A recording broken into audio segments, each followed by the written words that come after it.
Welcome बच्चों, biology के इस 10th क्लास के नए सेशन में आज हम लोग फिर से लाइफ प्रोसेस नाम के इस चैप्टर में आज ढेर सारे डिस्कशन करने वाले हैं।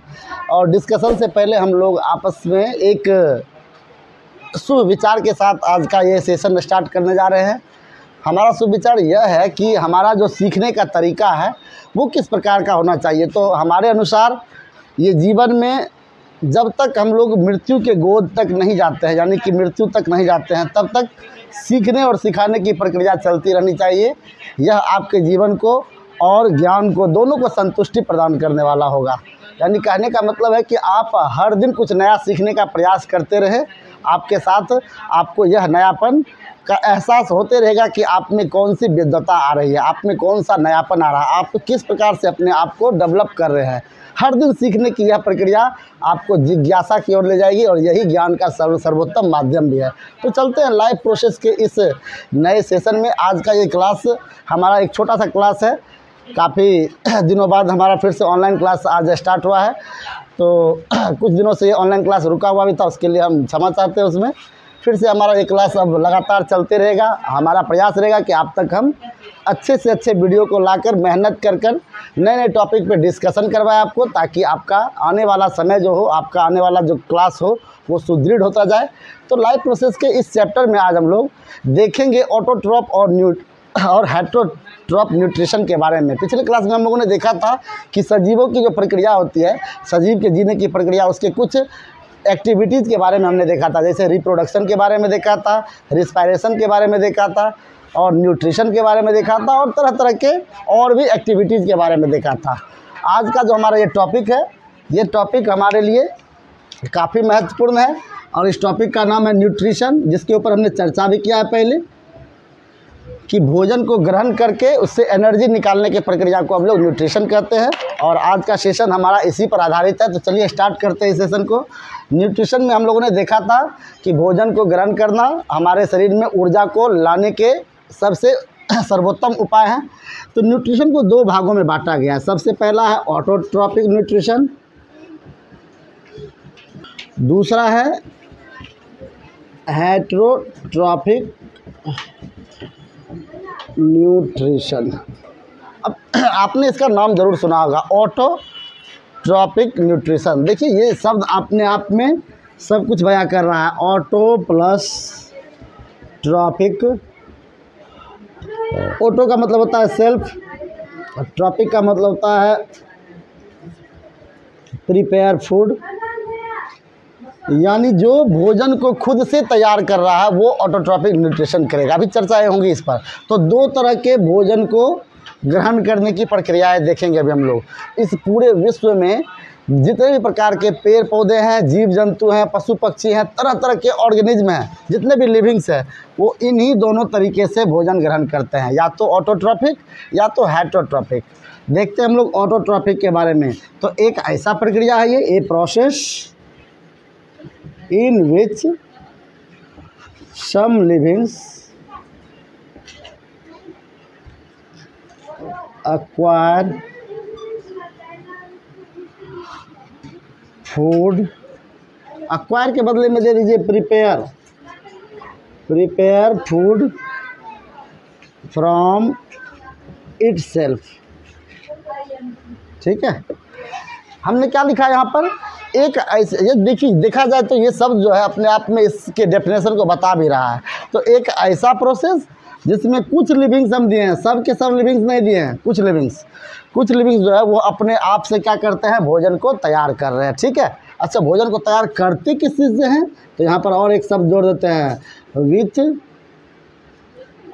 Inorganic materials. ठीक है, तो जितने भी इनऑर्गेनिक मटेरियल्स हैं उसकी मदद से क्या करते हैं, ये ऑटोट्रॉपिक न्यूट्रिशन की प्रक्रिया करते हैं, यानी कि भोजन बनाने की प्रक्रिया को पूरा करते हैं। ठीक है, यानी कि इसमें हम बात किसकी कर रहे हैं? ऐसे जीवों के समूह की जो खुद से भोजन तैयार करते हैं, बनाते हैं। ठीक है, किस चीज़ की मदद से? तो इनऑर्गेनिक मटेरियल की मदद से। तो धरती पे दो तरह के मटेरियल्स, एक ऑर्गेनिक मटेरियल्स, दूसरा इनऑर्गेनिक मटेरियल्स। ऑर्गेनिक मटेरियल्स कहते हैं जिसमें कार्बन पाया जाता है, ठीक है, जिसमें कार्बन मौजूद हो। और इनऑर्गेनिक कहते हैं जिसमें कार्बन मौजूद ना हो। मौजूद ना हो। एक दो एक्सेप्शन भी है जिसमें कार्बन मौजूद भी है, तब भी वो इनऑर्गेनिक में रहता है, ठीक है। तो हम लोग जो भोजन करते हैं उसका 99% जो है हमारा फूड आइटम वो ऑर्गेनिक टाइप का है। चाहे आप साग सब्जी खाते हैं, फल फूल खाते हैं, दूध पीते हैं, पपीता खाते हैं, ठीक है, मांस मछली खाते हैं, सब के सब में हमारा कार्बन ज़रूर मौजूद होता है। अपने शरीर में कार्बन को अगर आपको पता करना है तो कभी आपने देखा होगा, जब कभी किसी व्यक्ति को मरने के उपरांत जलाने के लिए ले जाया जाता है, वहाँ कभी उपस्थित रहिएगा, देखिएगा जलाने के क्रम में उससे धुएं जो निकलेंगे काले काले, इस बात का पुख्ता प्रमाण देंगे कि आपके शरीर में कार्बन की मात्रा मौजूद है। इतना ही नहीं, आप ऐसे भी इसको समझ सकते हैं, आप जो सांस से छोड़ते हैं उसमें हमारा क्या निकलता है, जनरली CO2 ज़रूर निकलता है, और भी गैसेस निकलते हैं, तो CO2 ज़रूर निकलता है, तो कार्बन यहाँ भी है। लेकिन हम बात करेंगे CO2 अभी किस तरह का पदार्थ है, इनऑर्गेनिक है, उसके बारे में हम लोग बातें करेंगे अभी। तो ऑर्गेनिक में जनरली समझा जाए जिसके पास कार्बन हो। धरती पर सबसे ज़्यादा मात्रा में अगर किसी का कंपाउंड है तो इसी का है। आगे आने वाला एक चैप्टर है carbon and its compound, chemistry में, जिसको हम लोग को पढ़ना है क्लास 10th में। तो उसमें आप देखेंगे इसका नेचर इतना अच्छा है, ये खुद से भी रिएक्शन कर कर एक कंपाउंड बना लेता है, एक मॉलिक्यूल बना लेता है। इसके इसी नेचर के कारण धरती पे सबसे ज़्यादा इन्हीं की संख्या मौजूद है, और हमारा शरीर भी इन पर आधारित है, कार्बन पर आधारित है, ठीक है। तो ऑर्गेनिक आइटम्स में कार्बन पाए जाएंगे, इनऑर्गेनिक आइटम्स में कार्बन नहीं पाए जाएंगे। कुछ एक्सेप्शन इसमें है। एक्सेप्शन कहने का मतलब है CO2 को कार्बन के रहते हुए भी इनऑर्गेनिक में रखा गया, क्योंकि उसका नेचर उस तरह का है, ठीक है, ये एक्सेप्शन में है। अच्छा चलिए, ये बात तो हम समझ गए अभी। अब देखते हैं, हमने अभी सीखा कि ऑटोट्रॉपिक न्यूट्रिशन कुछ ही जीव करते हैं, सब नहीं करते हैं, और कुछ जीव करते हैं तो वो अपना भोजन खुद से बनाते हैं, और अपना भोजन खुद से बनाते हैं किस चीज़ की मदद से, इनऑर्गेनिक मटेरियल्स के मदद से बनाते हैं। और भी इनऑर्गेनिक मटेरियल्स हैं जैसे H2O, देखिए इसमें हाइड्रोजन और ऑक्सीजन है, कार्बन नहीं है। जैसे N2O, एक एग्जांपल दे रहे हैं अभी हम, इसमें कार्बन नहीं, ये सब इनऑर्गेनिक मटेरियल्स हैं, ठीक है। ऑर्गेनिक वाले में जनरली कार्बन रहेंगे। जैसे एग्जांपल दे रहे हैं अभी हम CH4, देखिए ये मीथेन है, इसमें कार्बन पाए जाते हैं। C2H6, देखिए इथेन है, ये आगे पढ़ना है आपको ये सब चीज़ों के बारे में। तो ये सब ऑर्गेनिक मटेरियल्स हैं। तो हमने अभी देखा ऑटोट्रॉपिक न्यूट्रिशन के लिए क्या क्या चीज़ें रिक्वायर्ड है, और देखते हैं ज़रा सा इसको डिटेल से, तब फिर हम लोग हेटेरोट्रॉपिक में जाएंगे। तो प्रोड्यूसर भी कहते हैं, ठीक है, इसे हम लोग, अच्छा जो ये काम करते हैं उसे हम लोग पहले ऑटोट्रॉप कहते हैं, ऑटोट्रॉप्स कहा जाता है, ठीक है। मतलब ऐसे सारे लिविंग्स जो ऑटोट्रॉपिक न्यूट्रिशन करते हैं उसे ऑटोट्रॉप्स कहा जाता है। इसी का दूसरा नाम प्रोड्यूसर भी है, प्रोड्यूसर यानी उत्पादक। ये लोग अपना भोजन खुद से क्या करते हैं, उत्पादन करते हैं, प्रोड्यूस करते हैं, ठीक है। इसी को दूसरे शब्दों में समझ लीजिए कि ये सिंथेसिस करते हैं।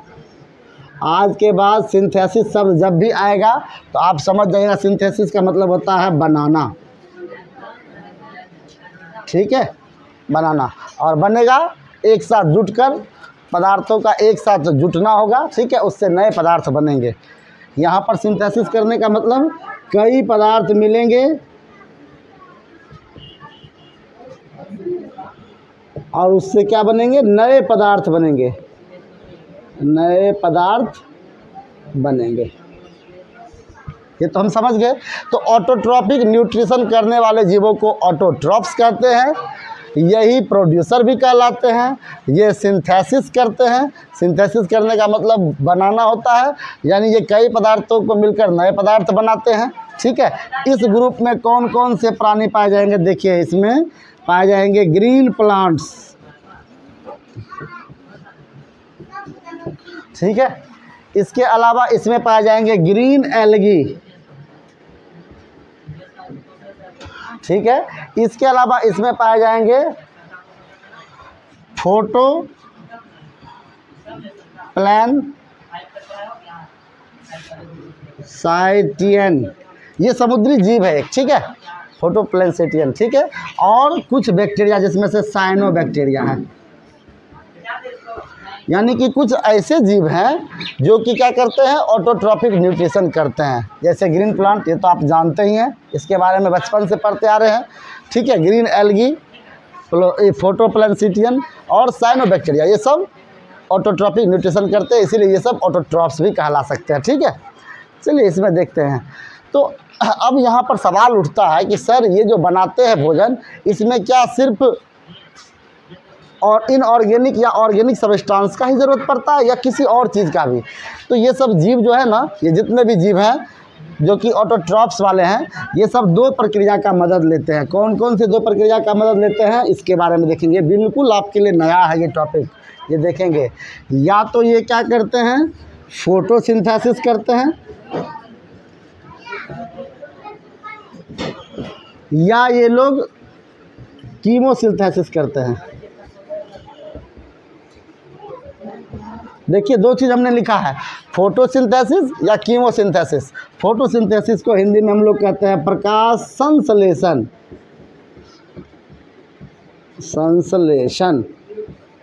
और कीमोसिंथेसिस को हम लोग कहते हैं रसायन संश्लेषण।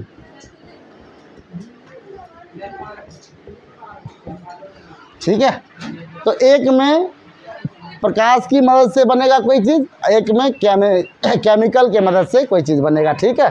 दोनों में देखते हैं। इसमें सूर्य का प्रकाश कंपलसरी है, सूर्य का जो प्रकाश है यानी सनलाइट जो है ये क्या है, कंपलसरी है, और इसमें केमिकल्स का होना कंपलसरी है, ठीक है।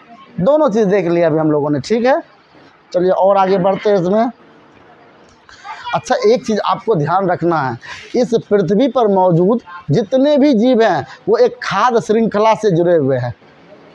हमारे धरती पे सबसे छोटा प्राणी जो है चूहा, मतलब एक नॉर्मल कहते हैं, और इससे भी छोटा प्राणी बहुत सारे हैं, सूक्ष्म जीव सब हैं, लेकिन एक जो जिसको हम देख सकते हैं उसमें हम कह रहे हैं कि चूहा जो है, चूहे को सांप खा जाता है, सांप को फिर बाज गिद्ध जो भी कहते हो वो खा जाता है, फिर उसको कोई और खा जाएगा। इस प्रकार के चीज़ों को हम लोग कहते हैं फूड चेन कहते हैं, ठीक है। इसको खाद्य श्रृंखला कहते हैं, और धरती पे ये नहीं रहता तो प्राणी जीवित रह ही नहीं पाते। हिरण को बाघ खा जाता है, बाघ को हम लोग मार के खा जाते हैं। ये इस प्रकार के प्रजाति है। मेढक कीड़े मकोड़ों को खाता है, ठीक है, और मेढक को सांप खा जाता है, सांप को फिर बाज खा जाता है, बाज को फिर हम लोग भी खा लेते हैं। कोई ना कोई इस तरह के प्राणी हैं जो कि उसको खाते हैं। हमारा देश तो इन विचित्र चीज़ों से बचा हुआ है। कई देश ऐसे हैं जहाँ पर मेढक को भी खाया जाता है, कुत्ते को भी खाया जाता है, ठीक है ना, चमगादड़ को खाया जाता है।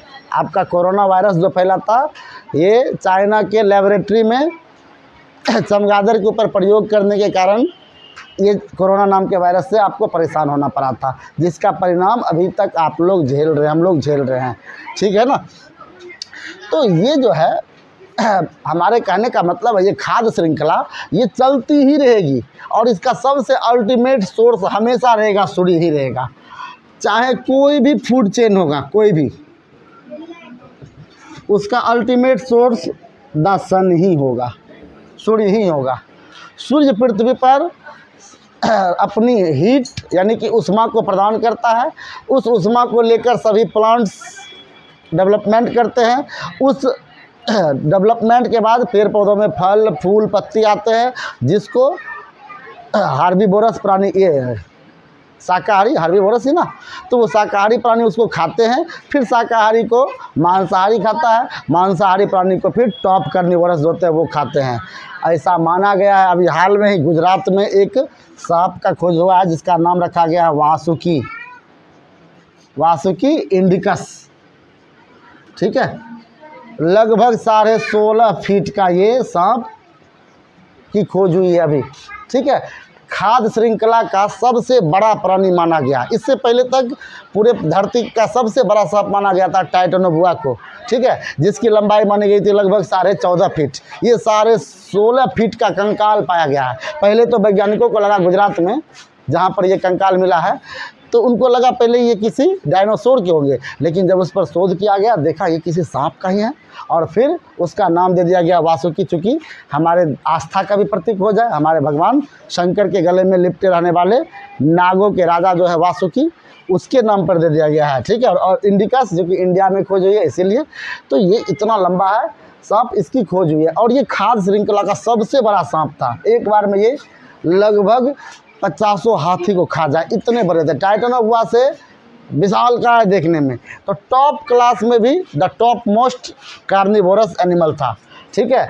और इस धरती पे मौजूद सभी जीवों में सर्वश्रेष्ठ था ये, किसी पर भी हावी हो सकता था, मानवों तक पर, ठीक है। किसी कारण से, प्रकृति कारण से ये नष्ट हो गया, जिस कारण से अभी इसके सिर्फ कंकाल पाए गए हैं। तो हमारे कहने का मतलब है फूड चेन जब भी होगा उसमें सन की भूमिका रहेगी, सन अल्टीमेट सोर्स रहेगा ही रहेगा। ये हीट देगा तभी जाकर पेड़ पौधे बढ़ेंगे, और पेड़ पौधे कहीं ना कहीं सभी जीवों के लिए डायरेक्टली या इनडायरेक्टली काम करेंगे, ठीक है। तो फोटोसिंथेसिस इसी पर आधारित है, यानी प्रकाश का एक ऐसा उपस्थिति जिसमें कुछ जीव अपना भोजन तैयार करे, यह प्रक्रिया प्रकाश संश्लेषण कहलाएगी। हम इसको लिख के भी देखते हैं कि प्रकाश की उपस्थिति जिसमें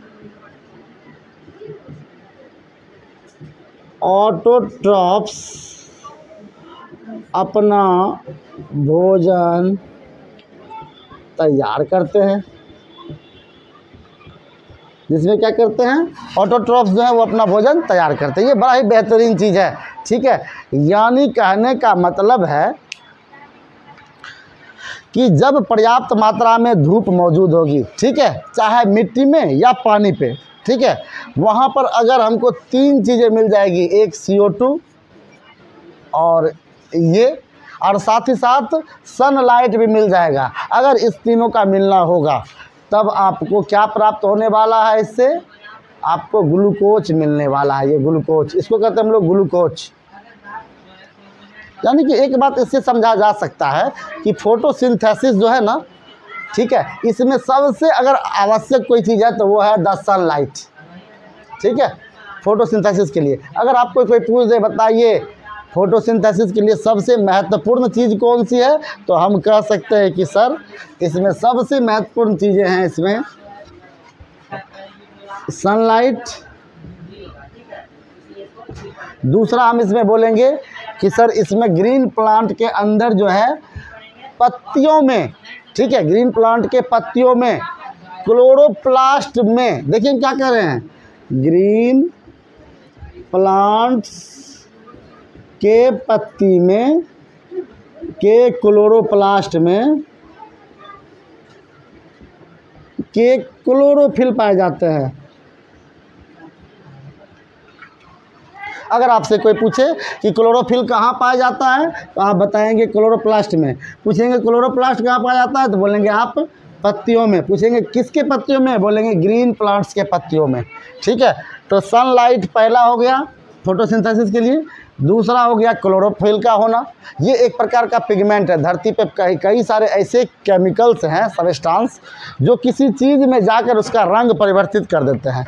जैसे कुछ ऐसे केमिकल्स हैं जो क्या करते हैं कि टमाटर का रंग लाल कर देते हैं। कुछ ऐसे केमिकल्स हैं जो कि कैरेट का रंग पिंक कर देते हैं। कुछ ऐसे केमिकल्स हैं जो कि पत्तियों का रंग हरा कर देते हैं। तो ऐसे ही ग्रीन पिगमेंट को कहा जाता है क्लोरोफिल, ठीक है। तो इसका होना भी ज़रूरी है। अच्छा, इसका होना क्यों ज़रूरी है, ऐसी कौन सी खास बात है इसमें जो इसका होना ज़रूरी है? तो क्लोरोफिल का एक बेजोड़ काम होता है, ये ट्रैप करता है सनलाइट को। ये सूर्य के प्रकाश को फंसाता है, एब्जॉर्ब करता है, सोखता है ये, ठीक है। तो कुल मिलाकर ये इसके लिए काम कर रहा है। चलिए, अच्छी बात है। तीसरा इसमें चीज़ जो चाहिए वो है CO2, कार्बन डाइऑक्साइड, यानी कार्बन और ऑक्सीजन का मिलना। और ये इनको कहाँ से प्राप्त हो जा रहा है? तो ये इनको प्राप्त हो जा रहा है इन्वायरमेंट से। हमारे इन्वायरमेंट में इतने सारे लोग रह रहे हैं, सबके सांस से, नाक से सांस से, त्वचा से, विभिन्न प्रकार के भागों से क्या होता है, CO2 निकलते रहता है। और थोड़ी मात्रा में निकलता है, बहुत सारी मात्रा में निकलता है, लार्ज अमाउंट में। तो ये CO2 इस पेड़ पौधों के लिए वरदान के समान है। क्यों, देखेंगे हम लोग अभी आगे। चौथा चीज़ है इसके लिए H2O, यानी कि वाटर का भी होना ज़रूरी है। ठीक है, ये इसको कहाँ से मिलता है, तो इसके अपने टैप रूट से मिलता है। आपको अगर याद होगा, हमने रूट्स के बारे में पढ़ाया था। रूट्स में भी बहुत सारे छोटे छोटे उसके ब्रांचेज निकले रहते हैं। जो टैप रूट वाला हिस्सा जो होता है उसमें वो वही काम करता है जो आप कोल्ड ड्रिंक पीने समय में स्ट्रिप डाल के पीते हैं जब वो। ठीक है, जब कोल्ड ड्रिंक का आप डब्बा लेते हैं, ठीक है, मैंगो माजा वाला जो आता है वो, उसमें आप एक छोटा सा पाइप डालते हैं, या अभी गर्मी का समय है आप लोग लस्सी वगैरह पीते हैं, उसमें एक पाइप डालते हैं और उसको खींच लेते हैं ऊपर की ओर। ठीक है, तो वो हम लोग पी लेते हैं, उसका स्वाद ले सकते हैं। उसी तरह का काम रूट्स भी करता है, वो नीचे से H2O और मिनरल्स खोजकर उसको देता है पेड़ पौधों को। तो ये बातें हुई इसमें। इसको हम ऐसे कर सकते हैं क्या, देखते हैं अभी हम इसको देखने का प्रयास करेंगे। इसका मतलब है, अगर एक पौधा है,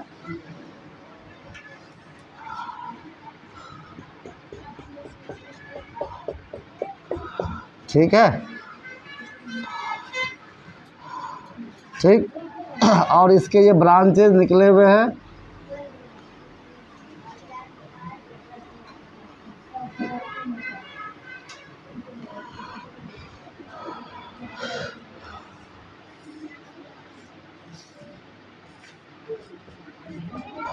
ये उसके लीव्स है। देखिए इसको कितना फ़ायदे होने वाले हैं। ठीक है, ध्यान से देखेंगे, आपको सब याद ही रह जाएगा यहाँ पे।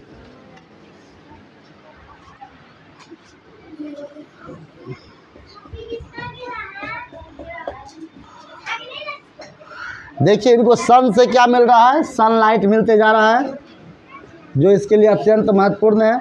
ठीक है, और पौधों के अंदर इसमें क्या पाया जाता है, इसके अंदर पाया जा रहा है क्लोरोप्लास्ट, और जिसमें क्या पाया जाता है, क्लोरोफिल पाया जा रहा है। ठीक है, पौधों के पत्तियों के अंदर, जिस कारण से उसका कलर किस प्रकार का होता है, पत्तियों का हरा रंग का होता है। ठीक है, तो क्लोरोफिल पाया जाता है। क्लोरोफिल क्या करता है, इसको एब्जॉर्ब करने में मदद करता है, सूखता है। ठीक है, अच्छी बात है। अच्छा, पौधे के पत्तियों को पानी कहाँ से मिलता है, तो ये रूट्स सब जो है, ये रूट्स ये क्या करते हैं, पानी ले जाकर यहाँ तक पहुँचाते हैं। ठीक है, वाटर प्लस मिनरल्स, ध्यान देते जाएंगे। ठीक है, सारे हिस्सों तक पहुँचाते जाएंगे। ठीक है, वाटर और मिनरल्स पहुँच रहे हैं, और इन पत्तियों तक CO2 का भी होना ज़रूरी है। CO2 हमारे इन्वायरमेंट में सभी जगह मौजूद है, CO2 सभी जगह मौजूद है। CO2 ये अपना कहीं से अपना ये हम लोगों के सांस के द्वारा जो छोड़ते हैं हम लोग सारे जीव जंतु, वो ये एब्जॉर्ब कर लेता है। ठीक है, तो यहाँ तक पहुँचा। तो यानी कि पौधों के पत्तियों तक क्या क्या चीज़ें पहुँची, तो पौधों के पत्तियों तक सनलाइट पहुँचा, पौधों के पत्तियों तक CO2 पहुँचा, पौधों के पत्तियों तक वाटर और मिनरल्स पहुँचा। ठीक है, और इस पत्ती में क्या क्या हो रहा है प्रक्रिया, ये देखिए, यहाँ पर आकर CO2 और H2O मिल रहा है, किसकी उपस्थिति में, तो सनलाइट की उपस्थिति में। देखिए सनलाइट की उपस्थिति में। और पत्तियों में क्या होना कंपलसरी है, पत्तियों में क्लोरोफिल का होना कंपलसरी है। ठीक है, और जब ये सब मिलते हैं तब हमारा बनता है C6H12O6, यानी ग्लूकोज बनता है, और प्लस ऑक्सीजन बनता है। अगर बैलेंस करने वाली बातें आ जाएगी तो हम लोग इसको बैलेंस करके भी देख लेते हैं, इसके इतने पार्ट, इसके इतने पार्ट, और इसके इतने पार्ट आप चेक कर सकते हैं। ठीक है, कार्बन 6 है, यहाँ भी 6 है, ऑक्सीजन है 12, 6 दूनी 12, और ये 6 18, यहाँ देखते हैं 6 और ये 12 18 हो गया, ये हाइड्रोजन 6 दूनी 12। ठीक है, तो ये बना है हमारा, साथ ही साथ ATP बना है, ATP बना है। ठीक है, ठीक है, ऊर्जा बना है इसके शरीर के लिए।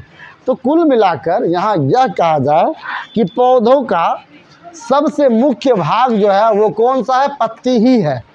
ठीक है, जहाँ पर वो अपना क्या तैयार करता है, भोजन तैयार करता है। यानी पौधों का अगर किचन पूछा जाए तो क्या कहेंगे हम लोग कि उसके लीव्स जो है उसके किचन है। इनको सनलाइट भी प्राप्त हो जाता है, इनको CO2 भी मिलता है, ठीक है। इनको वाटर और मिनरल सब ला के दे रहे हैं। देखिए कोई भी मुफ्त में काम नहीं कर रहा है। रूट्स क्या कर रहा है, वाटर और मिनरल्स ला के दे रहा है। क्लोरोफिल जो है वो सनलाइट को एब्जॉर्ब कर रहा है, ठीक है। और CO2 भी इसके पास आ रहा है, ठीक है। ये एब्जॉर्ब कर रहा है अपने पत्तियों के स्टीम सेल से, उसके अंदर के छिद्र से। और सब मिलाकर जब भोजन बनता है तो इसका भी दायित्व है कि हमें सब ने मदद किया है, तो पौधों के हर भाग तक भोजन को पहुंचाने का काम पत्तियों का ही होता है। ये सब जगह पहुंचाता है। यही प्रक्रिया कहलाती है फोटोसिंथेसिस। फोटो का अर्थ होता है लाइट, ठीक है। और यहाँ पर हमने ये वाला जो प्रक्रिया भी आपको दिखाया, इसी को हम लोग कहते हैं फोटोसिंथेसिस, ठीक है। अभी जो हमने दिखाया था, तो कुल मिलाकर यही आपका काम रहा था। हमने अभी केमोसिंथेसिस के बारे में चर्चा नहीं की, हमने अभी सिर्फ ऑटोट्रॉपिक न्यूट्रिशन के फोटोसिंथेसिस पे चर्चा की है। इसके बारे में हम लोग कल फिर देखेंगे, इसके स्टेप्स के बारे में, ठीक है। 3 स्टेप में ये बटा हुआ ये प्रक्रिया है, स्टेप 1, स्टेप 2, स्टेप 3, जिसमें हम लोग देखेंगे पहले स्टेप में क्या होता है, फिर दूसरे स्टेप में क्या होता है, और तीसरे में क्या तैयार होता है। काफ़ी इम्पोर्टेंट है परीक्षा के दृष्टिकोण से, वो उसको हम लोग बनाने का प्रयास करेंगे। साथ ही कीमोसिंथेसिस के बारे में भी देखेंगे और फिर हेटेरोट्रॉपिक न्यूट्रिशन के बारे में देखेंगे। उम्मीद करते हैं ये छोटा सा सेशन आपको पसंद आया होगा, आपने इसको पढ़ा, इसको एंजॉय किया होगा। अगले सेशन में हम लोग फिर मिलेंगे नए वीडियो के साथ।